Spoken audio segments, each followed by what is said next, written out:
आंबेडकरांचा विचार समजावून घेतला पाहिजे। 1938 साली मनमाडला GIP रेल्वेच्या कामगारासमोर भाषण करताना बाबासाहेब आंबेडकर म्हणाले होते, आपले दोन शत्रू आहेत, श्रमिकांचे, दलितांचे, शोषितांचे दोन शत्रू आहेत। ब्राह्मणशाही शत्रू आहे, ब्राह्मणशाही आणि भांडवलशाही।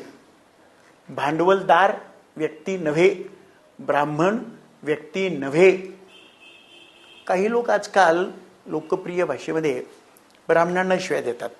आपला शत्रू कोण, ब्राह्मण की ब्राह्मण्य?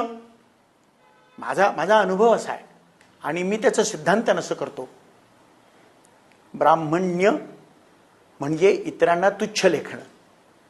हे असं म्हणतो की ब्राह्मण्य हा संसर्गजन्य रोग आहे। ती जन्मानं ब्राह्मण असलेल्या जातीमध्ये झाली हे खरं, त्याच जातीमध्ये ब्राह्मण्यग्रस्त लोक जास्त आहेत हे सुद्धा खरं, पण हा संसर्गजन्य रोग असल्यामुळे आणि मराठे ब्राह्मणांच्या शेजारी असल्यामुळे, क्षत्रिय शेजारी असल्यामुळे हा रोग त्यांच्यात पसरला, त्यांनाही लागलेला आहे आणि हळूहळू तो महारांना लागला, नंतर मांगांना लागला, पसरत सगळ्यांना लागायला लागलेला आहे।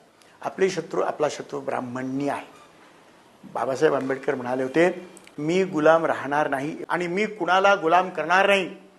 कुणी मला तुच्छ म्हटला तर ते मी सहन करणार नाही, पण मी कुणाला तुच्छ म्हणणार नाही, अशी भूमिका घेऊन पुढे आलं पाहिजे। आणि लोक त्याचा विचार करू लागले।